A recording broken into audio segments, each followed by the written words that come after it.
Well, good morning. Happy Palm Sunday, the beginning of Holy Week, the Sunday before Easter. It's the week that Jesus took that long walk into Jerusalem where he was crucified. What in your life would you like to crucify? Think about that. What part of your human self would you like to just let go of? A Unity minister recently said that he thinks of Lent, L-E-N-T, as meaning let's eradicate negativity today, as meaning the whole meaning of Lent, really.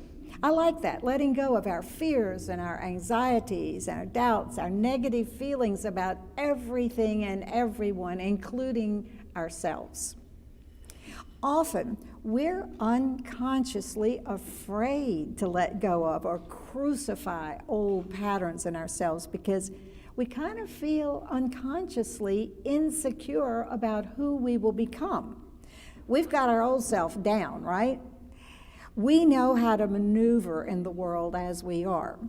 We suffer because of our old self, but it's a familiar suffering. A new us might mean starting all over. You've all heard the idea, I'm sure, of being afraid of success. Well, the story of the crucifixion was not the end of Jesus. He resurrected, and the crucifixion of our old selves won't be the end of us either. It will be a new beginning of a new us, a new, improved, happier, healthier, more harmonious us. In the Bible story, Jesus was crucified and put into a tomb, but he resurrected from this. He ultimately ascended to heaven to be one with the Father. And this is our model too. We all have dark nights of the soul where we feel like we're in a tomb. We doubt. We fail to forgive ourselves. We fail to forgive others. We lose hope. We all deal with many kinds of negativity and doubts. This is our tomb. But Jesus came out of his tomb, and we can do the same.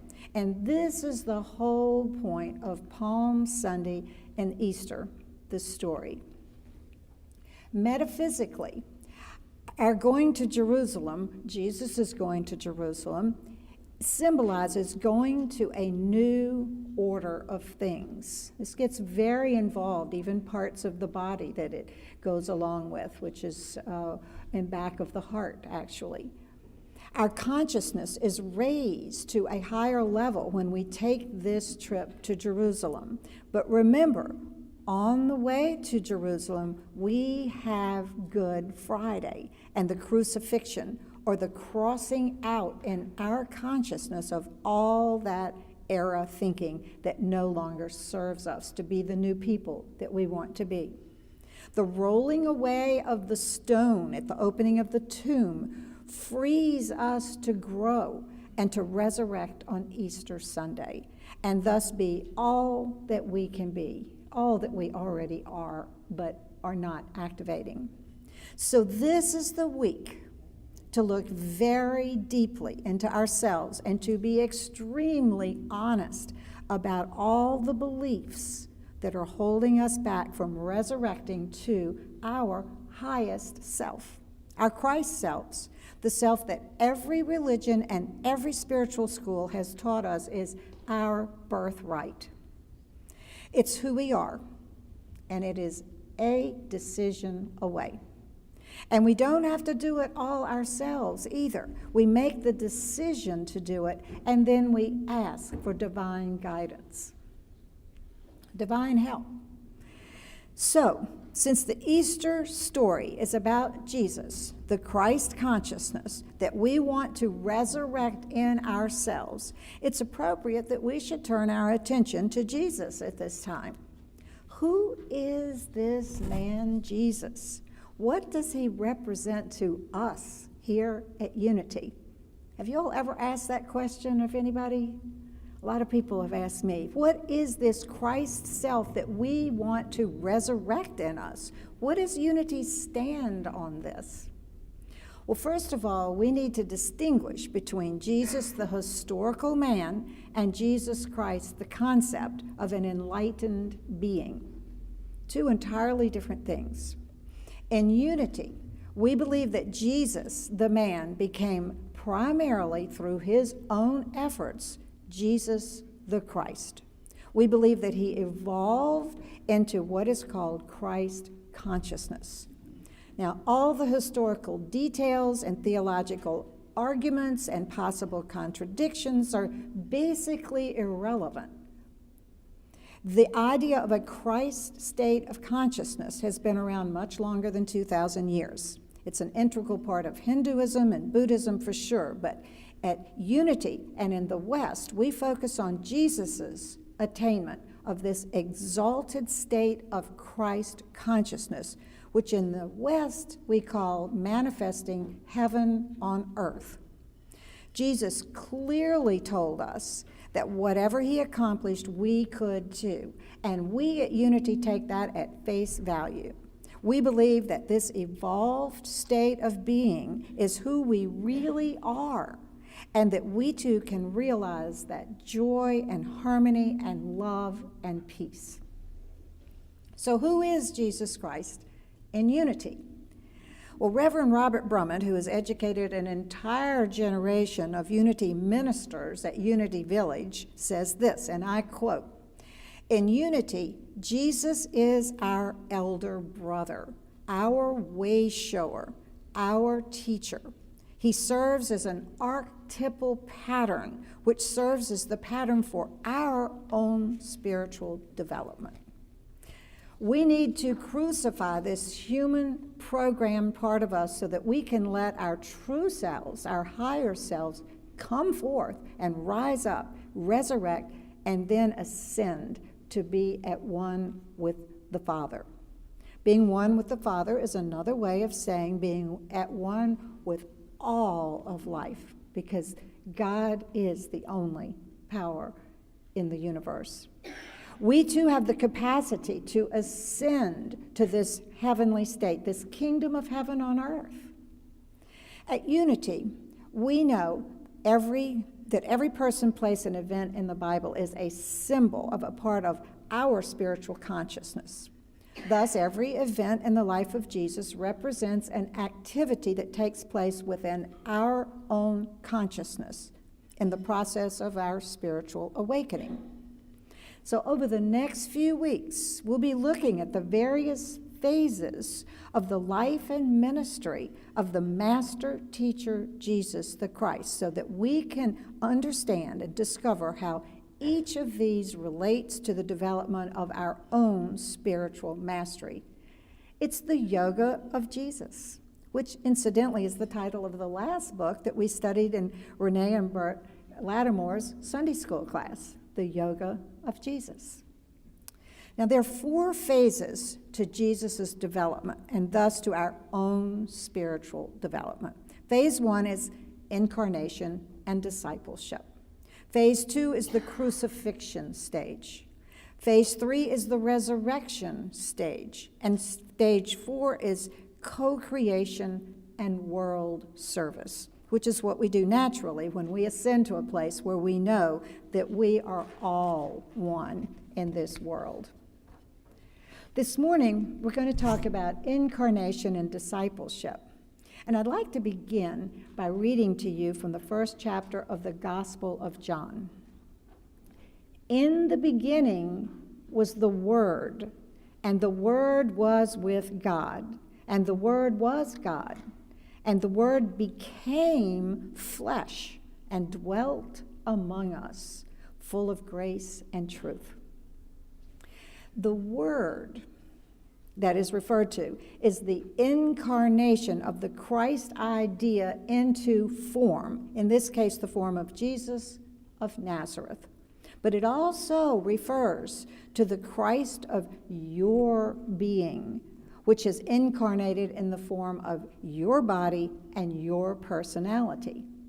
This master within is indeed full of grace and truth.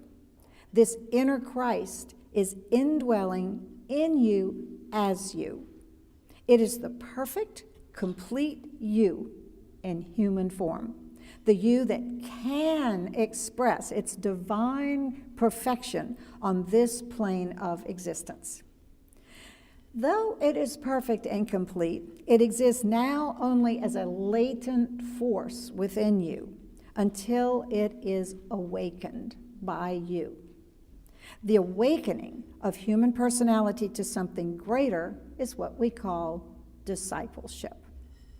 Discipleship is somewhat akin to being a student in school, but there's some notable differences. Students study a subject outside of themselves.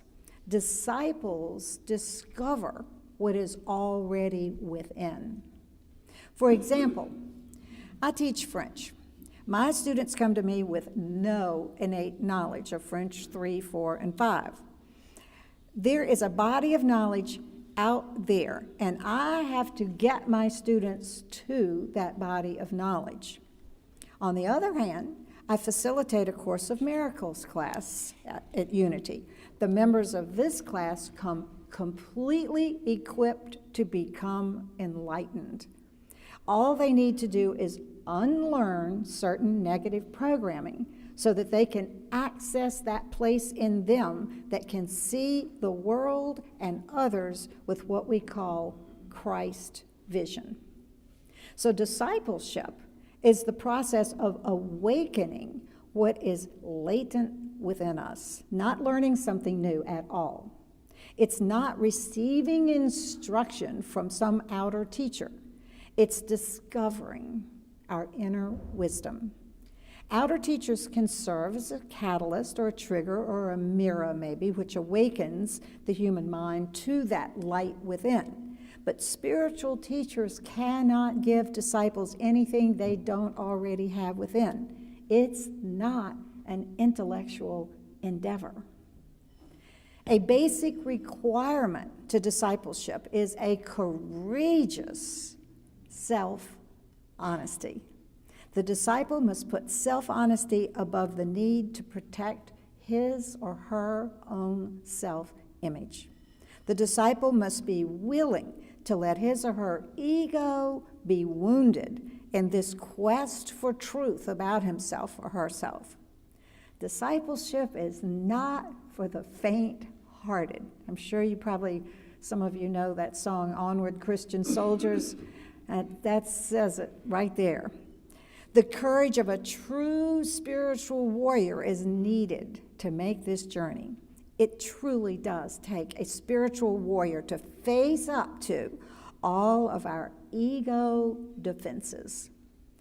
Who wants to admit selfishness and prejudice and blatant dishonesty, tendencies to manipulate for personal gain, or maybe fears of seeing one's true feelings of inadequacy? Because, see, nobody wants to see that. But if we're willing to admit the truth that we are not living an enlightened life, we can begin to see the cause of our suffering, which is always our thinking. Unity's all about that. We know that intellectually.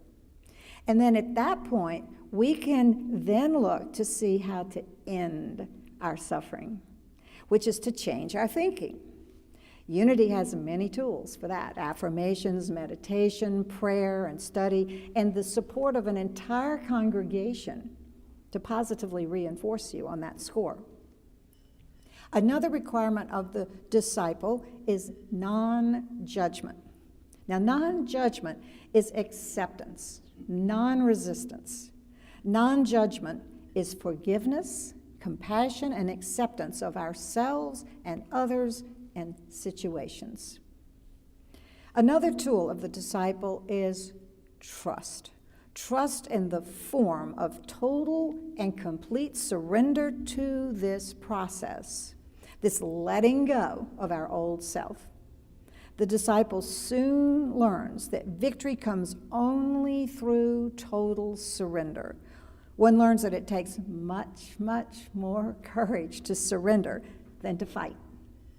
This surrender is not giving up in despair, but rather a conscious giving over to a higher power and intelligence that is within us that will prepare the way for our awakening. As the disciple completes the first stages of discipleship, he or she typically undergoes an initiation.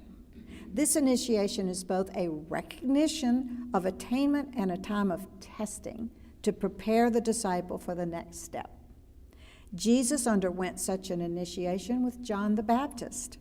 When John baptized him, Jesus had the experience of his oneness with this divine all, an experience which we might call today cosmic consciousness, a visceral feeling of oneness with all of life, not going against anything. Now, immediately following this experience, the Bible tells us that Jesus was led by the Spirit into the wilderness to be tempted by the devil. It says that he fasted 40 days and nights. Now, this phase of the initiation was that of purging, cleansing, and testing. Jesus discovered the power within himself, and then he had to choose how to use that power. The lure of the world was powerful. It was seductive. His human ego promised many, many things.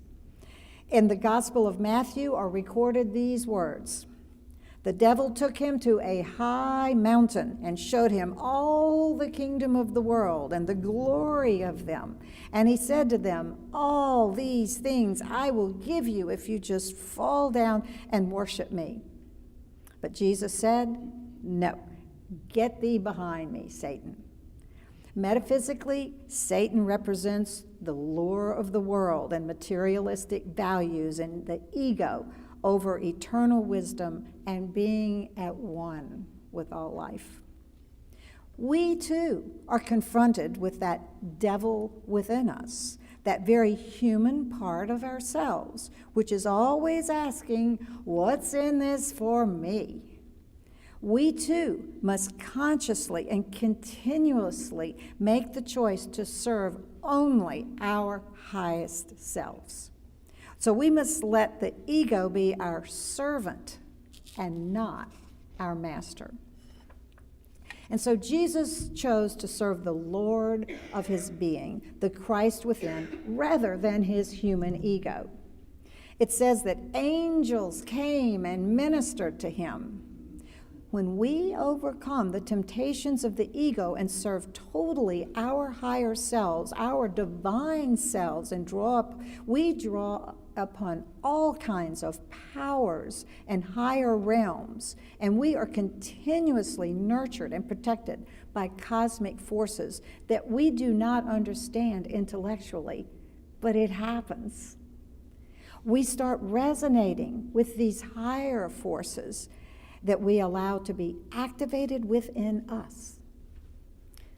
So what might some of the temptations be that we are confronted with on our own path of discipleship, these perils on our Palm Sunday paths, these worldly things that the Bible calls Satan, these worldly inclinations that impede our spiritual progress? Well, we all know about the big ones: stealing, cheating, lying, killing, manipulating others for personal gain, etc. But there are others that can impede our growth and discipleship. First, there's head tripping. We Westerners adore the intellect, and we believe that we're capable of fitting universal truth into neat little intellectual concepts in our little tiny brains that we were given. True, we can create models or maps of reality, which we may find helpful at certain stages of our journey, but the map is not the territory. The model is not the reality. Truth can be experienced, but it cannot be defined by words or intellectual concepts. Remember that saying in the Tao that The Tao that can be spoken of is not the true Tao. Tao means God. Trying to define spirit or God is sort of like trying to catch the wind in a paper bag. Whatever belief systems or models of reality we hold in our limited intellect must always be ready to be replaced by a greater awareness of truth, which is light years above just an intellectual understanding. We can't know anything, but we can experience it. For example, an atheist professor can do a great job of teaching world religions at Harvard, but he'll never understand the true essence of what he's talking about. A second peril is rushing into the process. We Americans have grown so used to fast food and instant this and that we tend to approach our spiritual development in exactly the same way. We expect to access enlightenment the same way we get a Big Mac, and then we feel frustrated when it doesn't come just as fast. Spiritual development is a process that must unfold in its own time. Like the budding rose, we may damage it by trying to force it to blossom too soon. A third peril is absolutism. This is the condition of being so attached to our models of absolute truth that we fail to recognize the realities of our physical existence even. It's absolutely true that we're spiritual beings living in a spiritual universe, but it's also true that, at least in a relative sense, we are physical beings living in a physical universe, and it's necessary to accept our physical and our emotional nature, as well as our mental and spiritual nature. We are perfect beings, yes, but we also have imperfect, often negative, thoughts and feelings, which we must face as warriors in order to eliminate. They exist. We have to acknowledge their existence. A fourth peril is what Trungpa Rinpoche and Unity Minister Robert Brummett both call spiritual materialism.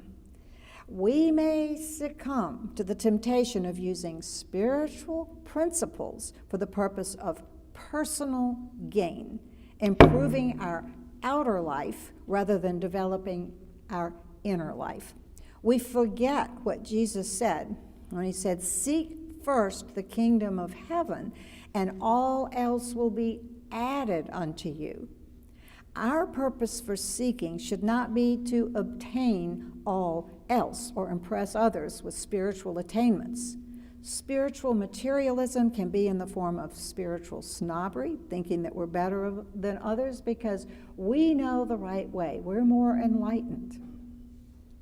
A fifth peril is guru shopping.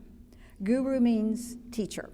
People who guru shop become enamored with a teacher rather than the teaching.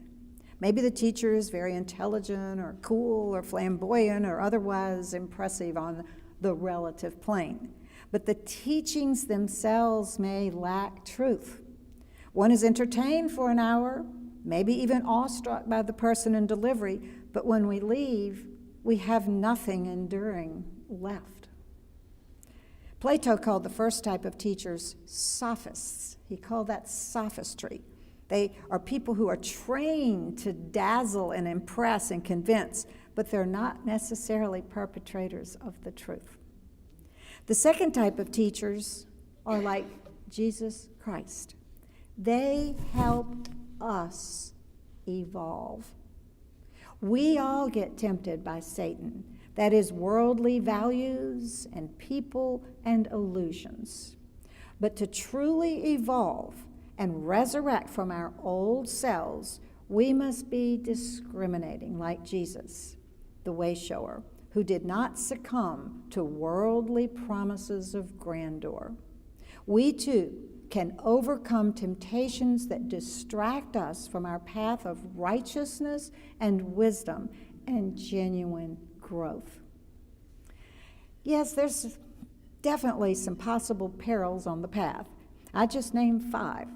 But with right aim, right commitment, and right concentration, we can all evolve and resurrect from our former selves. That is what this Holy Week coming up is all about. So think this week of your walking down that road into Jerusalem. Think of your going through to the crucifixion of your more earthly, material-bound, ego-driven values. Think of your going into the tomb of your transformation and rolling that rock away and emerging as a new being whose consciousness will be raised to a higher standard. Good Friday is the crossing out of your consciousness of all that era thinking that does not serve you anymore. And it is a choice away, and you deserve it. Amen.